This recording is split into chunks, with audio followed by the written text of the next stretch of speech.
Before Silicon Valley became the promised land of high tech, halfway across the world, one man was leading a revolution. My dream is really make the Taiwanese brand name on the worldwide map. Stan Scher, founder of high-tech giant Acer, has helped write the Asian chapters of the continuing global tech story. Well, Stan Shi made a huge difference in the history of the personal computer. He put Taiwan on the map. He made it the place where a high percentage of the innovation and great work is done. He failed many times, but he always can manage to stand up again and to march forward. In his relentless pursuit, his path would cross with the contacts he made at his old university. Jiaoda have the tradition that the senior alumni always take care of the junior alumni. Such encounters gave him opportunities to strike out on his own and take the path less trodden. They will ask why, and my answer is I don't know, because I just like to be different.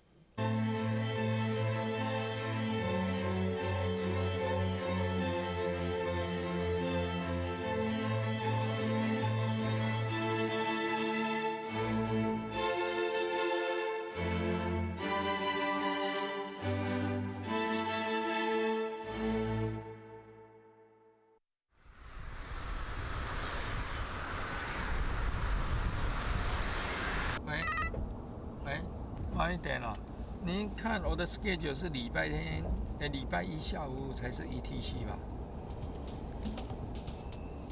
On any typical morning, Stan Scher goes to work before he gets to work.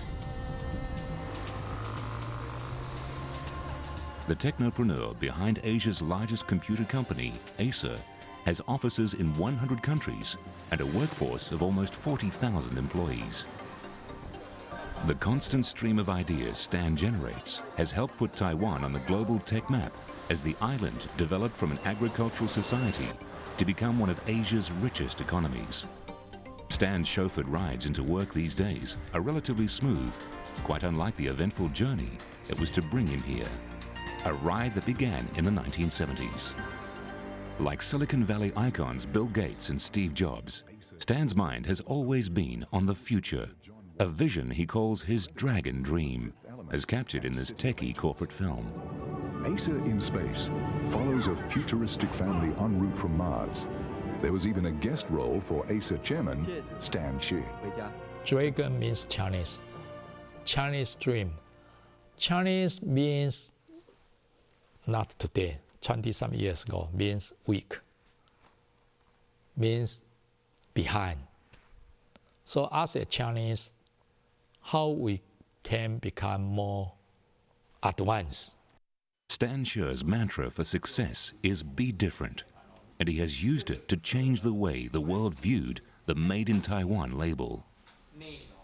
There was a perception in the world that Taiwanese-made goods were somehow cheap or shoddy, and that Stan's goal was to create an Asian brand outside of Japan that was well known for its high quality. I think first, Taiwan is good at selling mushrooms, bananas to the world. And then they changed to light industry, like garments and shoes and umbrellas. Just 3 hours away from the bustling capital, Taipei, in the town of Lukang, exists a lifestyle reminiscent of simpler times. This is where Stan Scher's family still runs a centuries-old incense business.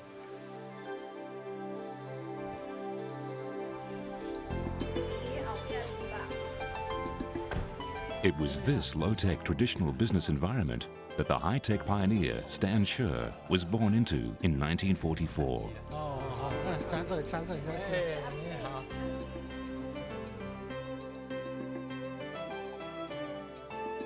When he was 3, his father died, and his mother became the center of young Stan's universe.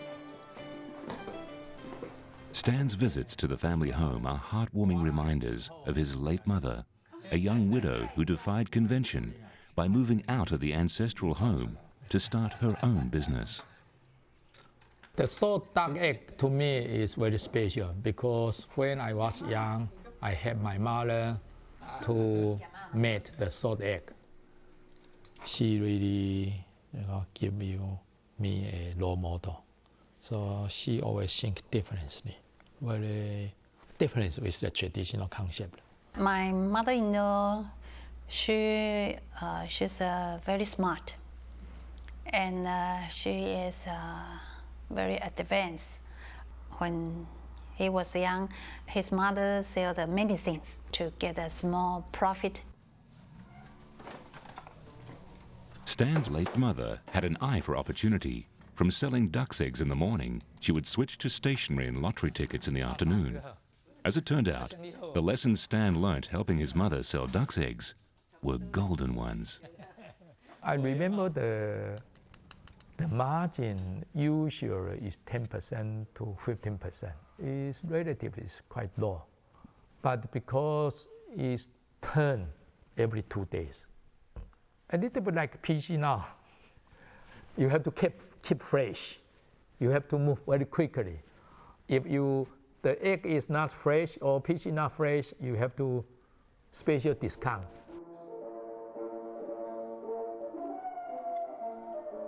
Stan's earliest foray into his own entrepreneurial ventures came at the age of 10 when he used his flair for mathematics to devise a game of chance for his schoolmates. One of the first people to participate in the Stan Sure business undertaking was his longtime friend and classmate, John Wang. If we dip into the share and it's open, there might be some very very surprising gifts. So we was created, and I was one of your customers. Remember? Yes, of course, but I also make some money from that. Sure. So I was admired you. You enjoy and you make money. Young Stan could have continued with his small-town ventures, but aware of the world beyond Lukang, he too, like his mother, would break with convention. The first time I show I'm different is in the select the school to the university, because all my classmates, they always select medical doctor as their first choice.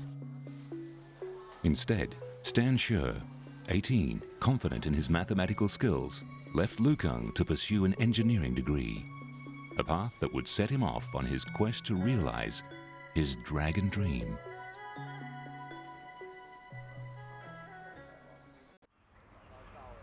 National Chiao Tung University, or Chiao Ta as it's affectionately known, gets regular visits from its most famous alumni, Stan Sure. He comes back to teach, talk to students, and to scout for new talents to join the ASA family. Chiao Ta has a reputation for being Taiwan's MIT, the place where the country's technology wizards are groomed and given their first break.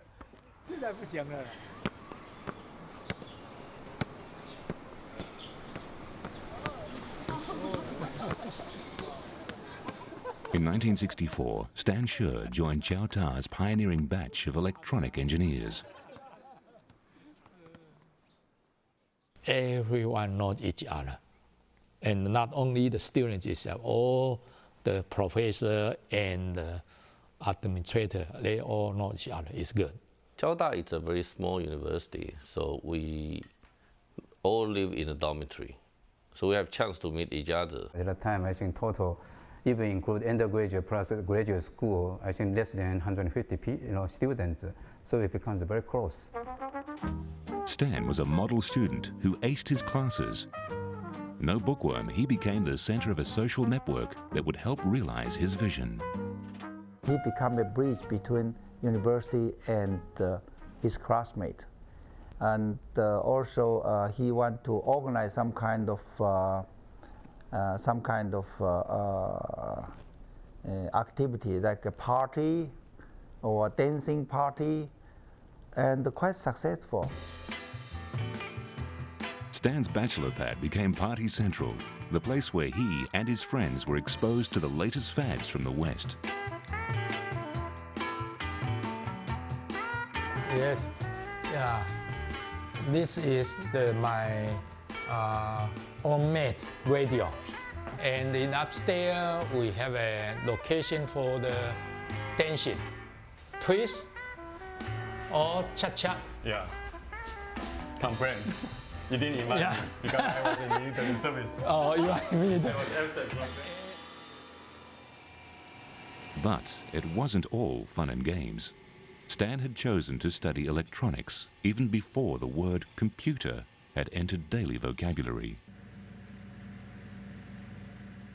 Electronic is something so new.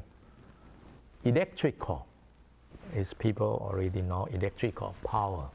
Okay, electronic, in that time, maybe only thing we can mention is transistor radio. However, in the 1960s, as Taiwan began to industrialize and multinational companies set up factories, the scope and meaning of electronics broadened beyond just transistor radios. New doors were opening. In 1968, multinational like General Instrument, Philips, they come to Taiwan to set up a electronic company. All the students talking about this is the new opportunity appear in the history. The exciting new technology pivoted on the semiconductor. This miracle of electronics was to change the face and shape and size of computers to come. Well, before we had semiconductors, computers were these gigantic, cumbersome things that were full of transistors and switches and wires and vacuum tubes. Some of them, of course, took up entire tables, some took up entire rooms. Stan Scher graduated amidst these developments. A top student, he was confident of opening new doors. After the master degree, I decided just join the electronic industry development opportunity. I don't want to miss that opportunity. Opportunity came in the shape of Andrew Chu, founder of the first Taiwanese company to get onto the semiconductor bandwagon. Andrew went back to his old university, Chiao Ta, in search of bright, technology-savvy minds. Semiconductor is everything of machine. It's not only the brain or heart. It's also, can be a sensor, an eye of the machine. Stan is a quite outstanding student, among in his his classmates. He's more like quite very good leadership in the school already. Andrew Chu was to become a mentor of sorts to Stan. His company, Unitron, was considered a pioneer in the field, Taiwan's first high-tech company. Stan toyed with the idea of becoming a Unitron techie himself. He's become very famous.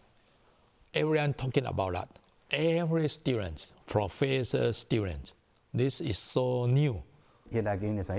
Even afraid he cannot join. So even ask the dean of the school to write the introduction letter. The Unitron is first local established.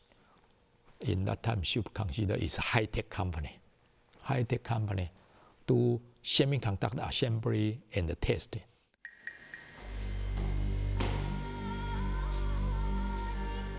But joining Unitron wasn't Stan's only option. The bright young engineer was spotted by the multinational Philips and tempted with a dream offer.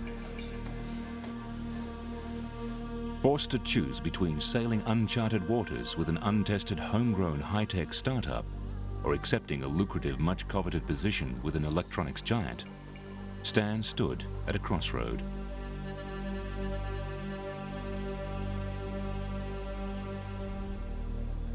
They need an engineer background, okay, master degree.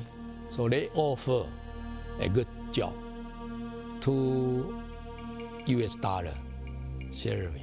It's very, very, high pay. in that time. If you work in Philips, it's a very stable life. And to Unitron, there's lots of new chance, a lot of things to play with. I tell him what the future of Unitron is going to be, we are working now, and what the job is going to be, and what could be in future. And I think he was convinced, I think. I never regret to join the Unitron. I thinking I'm lucky to have opportunity to start, something from nothing. His wife told me the other day, it changed entirely of his life,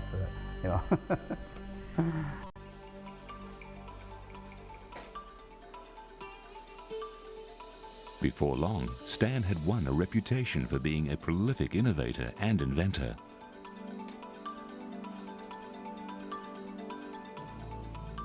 He found new ways of using the miracle semiconductor in high-tech gadgetry, like the digital pen, digital clock,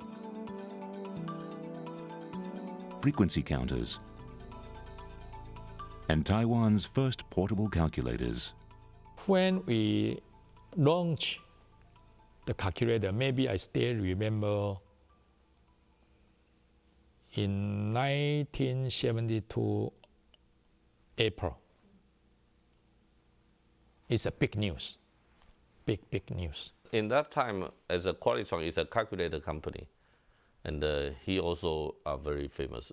People know this is a new star. The rising star was soon headhunted by a new startup, Qualitron, where as vice president, Stan was now on an even faster track, in sync with the rapidly changing technology world outside Taiwan. The core of the calculator is a semiconductor chip. And this chip is from the Silicon Valley or some from Japan. So I have opportunity to consider visit the Silicon Valley.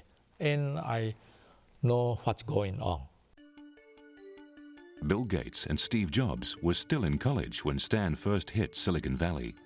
In the early 70s, it was already buzzing with news of a new invention, the microprocessor, a device that put the workings of a computer onto a chip the size of a fingernail. To Stan sure, small was going to be big. Again, it was primarily a question of smaller being better, smaller being cheaper to produce. You're able to mass produce, which meant that the prices could come down, which meant that you could popularize the computer. And there were very few people that actually saw this, and Stan Hsu was one of them. In 1973-74, I began to pay attention on this new technology. And I also began to hear about all these technology are going to lead for second industrial revolution. He showed me the microprocessor board. Yeah, he showed me this future, this computer. He was able to see, as Bill Gates was, as Steve Jobs was, early on, that certain technologies had much greater significance than others around them could foresee. And he understood this and understood that it was important that Taiwan and Taiwanese companies move in this direction. And so he was very much a facilitator of that process. He was a proselytizer. He tried to spread the word. Stan found a ready audience among like-minded Chiao Ta graduates, some of whom would later go on to become the core of Acer. We exchange ideas or like that, So it's a kind of a brainstorming side. Even Stan, with me also at that time, also brainstorming. I still remember one afternoon, we spent about 3 hours to argue about what is ROM and what is RAM, ROM and RAM. And I also sometimes join the discussion, and we always try to learn. He said that this is an important technology. Let's bet on this one. By the mid-70s, it seemed nothing could go wrong for Stan. He was riding the crest of a new technology wave. His inventions were making him a household name in Taiwan. He married his college sweetheart, Caroline, and started up a new venture. When I make a decision to marry with Stan, it's just because he is not a businessman. Because my family my father is a businessman, so I don't like that life. The Schers had barely settled into family life when the global economy took a turn for the worse.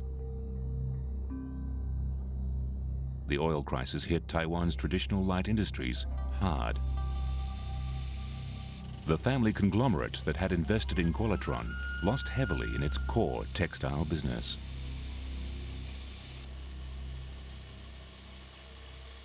In order to shift the textile company, they make a lot of loan from the Qualitron to the textile sister company. So, of course, the cash flow became an issue. When he left Qualitron, I think I realized their 心情, what he feeling. So I just support. When I quit from Qualitron, I all cry. It's this only few times in my life, because you spend so much time for the company, but you have to quit. For the second time in a decade, Stan Scher came to a fork in the road. He could either pick up where he left off in Lukang as a young entrepreneur, or he could find another stable salaried job. I think that's a secret. Yeah, shame to apply the job. I don't consider someone can offer me a job, you know, and I can enjoy, because I am the one as a pioneer in that time already. I just hope this. Yeah, so I have to make some decision, try to doing something for myself, so start up a new company. Because most people at that time is a follower, so they want to, if they from the calculator so successful, so when the company started, most likely will be another calculator company. This is an old Oriental story, but Stan is a little different.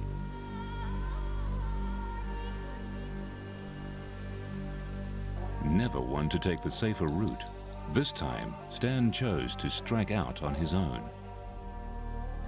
He gambled on the emerging microprocessor business. But to make it work, he now needed a business partner who could market this new technology to the world. The person he had to have on board was his old university mate, Ken Tai. Ken Tai is a good salesman, because when you're talking about sharing a microprocessor, it's so advanced in technology. So not only you need some technology background, you also have to a good sales skill. At the time, I selling Intel very comfortable, and I win the market. But Stan is the leader, and he wanted me to participate, and then Ken Tai know all the source, and also when he work for the distributor for Intel, they know the customer base. So his relative is critical for the Multitech to start. Because of this opportunity, I bring a friend to Stan and have a discussion. Ken Tai, sometimes I talk with him, you always try to convince the people. 死马当活马医. When the conclusion is made, it surprised me also, because I'm not ready for that. But at the end, we come together to start a new business. In September 1976, the company that would one day become Acer was born. With Ken Tai by his side, Stan also recruited his wife and some Chow Tai buddies as business partners. Together, the new technopreneurs staked all on an emerging trend. He wants to do the new things. So he thinks that this new technology possible can bring new life. I like to explain always the microprocessor just like an engine for the first industrial revolution, and that gives you all the potential. The founding of Multitech brought Stan closer to achieving his goal. But the road ahead was not smooth. It would take an encounter with another alumni before Stan She could achieve his dragon dream.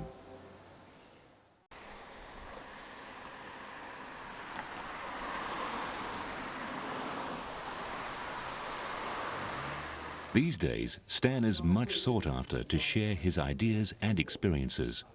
Here, he chairs a high-level meeting with policymakers and captains of industry to discuss the future of Taiwan. He is widely recognized as the man who put Taiwan on the global technology map, an entrepreneur in the truest sense of the word. 20-some years ago, nobody think that someone who has who's not rich, or who's not from a rich family, who does not have a lot of capital, can start a business by himself, just a college graduate. Just like Bill Gates, you can get some friends together, you can start your own company. Well, Stan She made a huge difference in the history of the personal computer. He put Taiwan on the map. He made it the place where a high percentage of the innovation and great work is done. In 20-some years ago, my dream is really make the Taiwanese brand name on the worldwide map. And actually, that already start in Qualitong. Qualitong already do some brand name promotion. And because of fear of the Qualitong, I consider I have to put my personal effort to promote the Taiwanese brand name. And it's a long journey. That journey began some 30 years ago when Multitech, the company that was to become Acer, started operations in the cramped apartment belonging to Stan She's in-laws. In the first 2 years, I think the life is quite tough. And in the first year, we don't have the air conditioning in the office. And you know how hot it's, how bad is the summer's weather in Taiwan. All the founder and all the employee, they are the engineer. So they don't want to touch the finance and some general affair, dirty job. So I did it. Chip by chip, Stan She built Acer the hard way. It was a company driven by innovation. So the lack of operating capital was never allowed to be an excuse for not focusing on research and development, the lifeblood of this industry. But in Stan's case, selling the vision was all the more difficult given the unknown nature of this new technology. When we just start our magazine, and that time we just look around and see whether there are young businessmen, young entrepreneurs who might be able to make it. And we just look around, and then we found Stan She is one of them. But he's making some things we really don't quite understand, like a computer. Who knows what is computer? And our slogan called the gardener for microprocessor. So we try to cultivate this new field. And one day a customer comes, so I like to buy the machine for my garden. So this tells you how new of this new terminology, the technology. As a young startup, Multitech was quick to spot future business opportunities. One of its earliest collaborations was a project to develop a Chinese computer. A risky affair for a company with limited capital. To Stan, however, there was more at stake than just money. we are giving almost free to the market. So financially wise, Multitech was not making really money from this invention. But looking today that this Chinese confederation becomes so popular, easy, I think Multitech contributed quite a lot in this area. Stan's a very unusual businessman and an entrepreneur because he's someone who has his own philosophy, has a very strong philosophy, and the philosophy is also very heavy on innovation. And so whenever you talk to Stan, the impression you get is that here is an entrepreneur who also has a vision about the human spirit, about the basis of human activity that goes beyond just making computers and computer chips. By the early 80s, Multitech had grown beyond its 5 founders. Its local successes bolstered its confidence, and Stan and his team now set their sights on the global arena. After 5 years, we consider to develop our own products. So in order to do the international business, because in Qualitron, I already do a lot of export business. You know, outside market is much big than the Taiwan market. So I consider we should develop something for export market. So the first products we develop is the microprocessor. The microprocessor was Multitech's first commercial success, a microprocessor-driven device that simplified tedious engineering computations. So because of that product, first product we export is very, very successful, give us a lot of confidence. So we should continue to do more and more.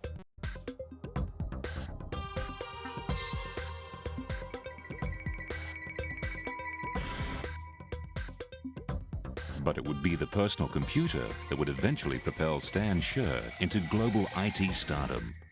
The revolution began in 1981 when IBM introduced the world's first mass-appeal PCs for consumers.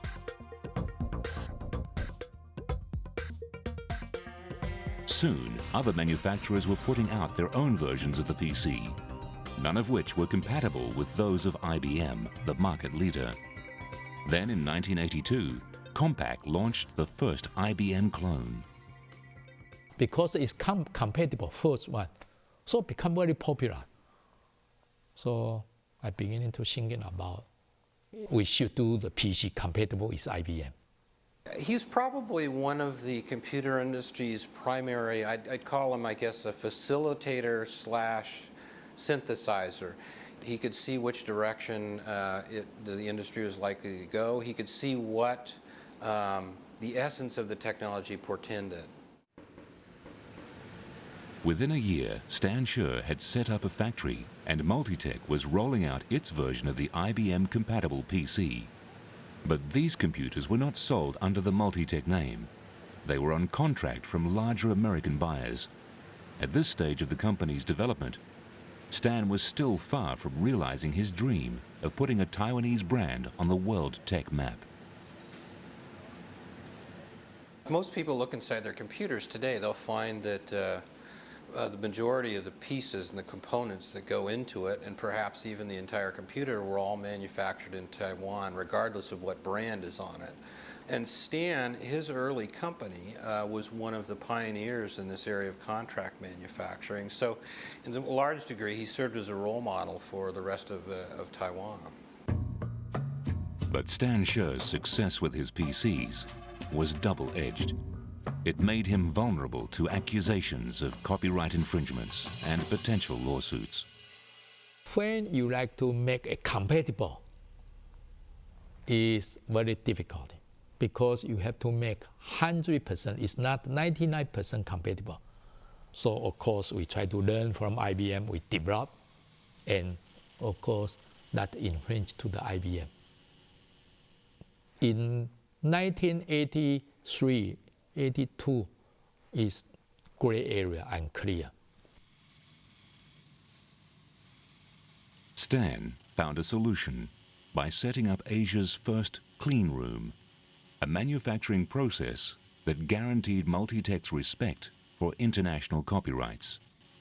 What followed was a period of meteoric growth, but with it came an ironic reality of success. The limited capital its founders had plowed into Multitech could not sustain continued growth. It was a case of too much, too soon. In the first 10 years, actually, almost double every year. But when you have a 1 million business, double is 2 million, 2 million is 4 million, it's easier. When you have a 10 million, double is 20 million, then 40 million, then that need a lot of capital. I always argue, I say, I'm very headache about the finance because I want to turn the money, so I delay the payment. I remember I always I play the trick, pay the money to the TI. We buy a lot of components from them. I always pay them the last minute. Things came to a head when Multitech received a huge order for PCs. Stan needed more capital to see the deal through. With our own financial capability, I don't think we can do it. And at that time, the financial market is not mature as today is. So it's very hard to get the money from the bank. I have to find other source for capital because I just don't want to grow without the growth of the equity. And he already found that a venture capital company in the United States is very popular and works very successfully there. So he'd like to adopt this concept and idea to be put into Taiwan. Once again, Stan turned to his Chowta network. This time he sought out a senior alumni and leading businessman, Glenn Ng. Glenn Ng had studied at Chowta a generation before Stan.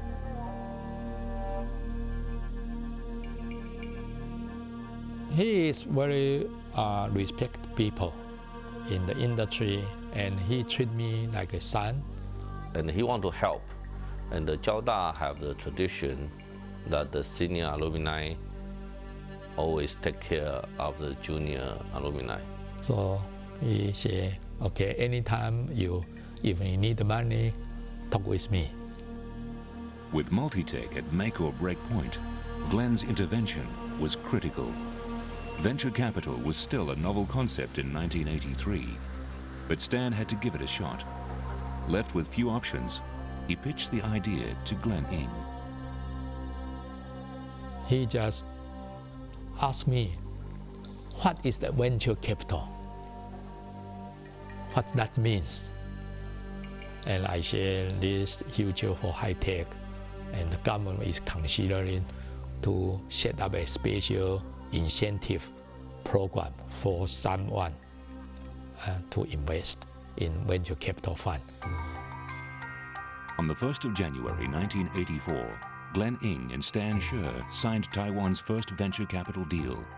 The investment was the boost the promising young startup company needed. It's because of that we got the opportunity to grow with the Taiwan industry. I think that was the most amazing experience that we have for the past almost 30 years here. If Mr. Ng don't give our capital in that time, I think we still will commit to the international business, but we may have to find the other capital source. But maybe not easier in that time, and then our growth will limited. Charged by a newfound confidence, Stan was now just one step away from his dream of placing a Taiwanese brand on the global stage. Only the task of renaming the brand remained.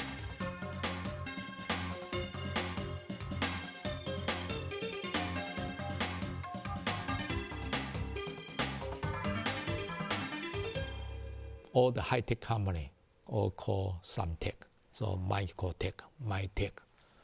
When we promoted our products in United States, we found that there are another 9 multi-tech companies. So that will be very difficult for us to distinguish from the others. They wrote a letter to us, so you have to stop using the Multitech as trademark. That forced us to make a decision, so in a deadline. When we have to decide a new name, of course, we have a choice. So we say we like to be 4 letters or maximum 5 letters.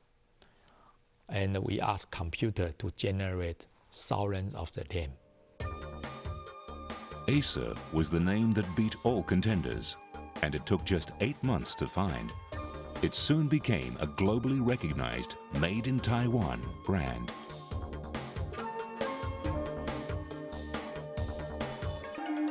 I think that's his dream. He really wants to create that kind of image that Asians can make a lot of goods that are really top quality in the world. He had the courage and the guts to compete with some very powerful brands at a time when most people would tell him he would fail. He's also, as technology has advanced and emerged, he's also stayed on the cutting edge of that and been very important in trying to help others understand what that technology means to them. Well, Stan and I have met in dozens of countries over the years as he's wanted to sit down and talk about new activities, wanted to push the limit in technology. Not everything we've done together has always blossomed, but we're both people who are willing to take risks, and I think what he's done not only for Taiwan but for the industry is phenomenal. Even as Acer went on to greater global success, Stan continued to innovate. In the 90s, he explored developments in high-end e-services and software. Back home in Taiwan, he created an environment for the incubation of those ideas and high-tech R&D. Aspire Park, an $8 billion technopolis. It became important to move away, in his words, from the idea of the low-cost, low-value manufacturing.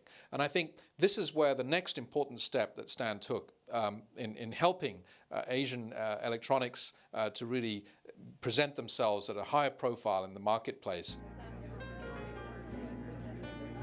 In just 3 decades, Stan Scher had achieved his dream of making Made in Taiwan synonymous with high quality. But Stan still dreams on.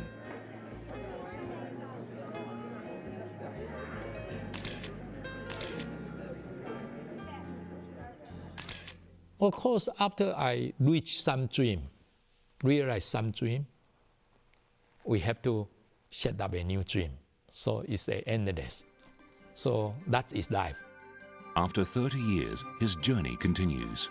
But for Stan, the realization of one dream is only an excuse for another.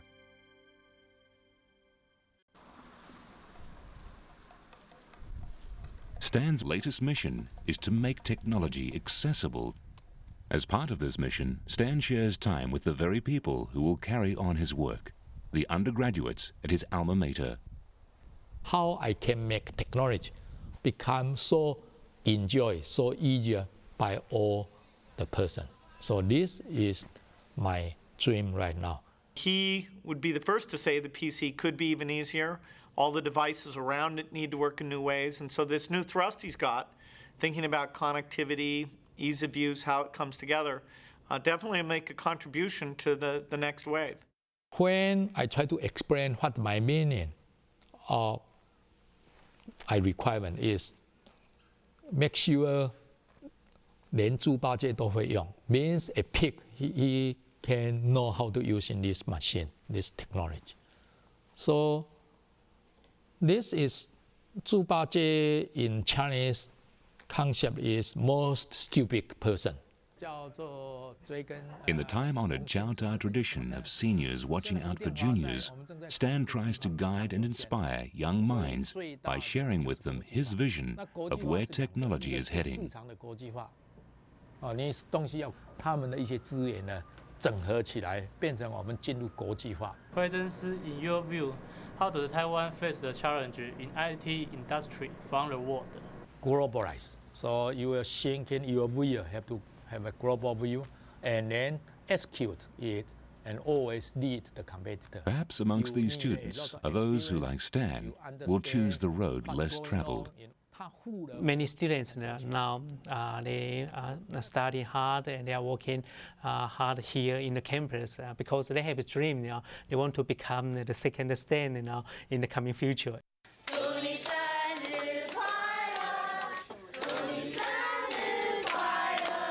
As Stan Sure adds another year, sharing the limelight with him is his youngest grandchild, 1-year-old Yu Ye. In a traditional ritual, she picks an object that foretells her future career.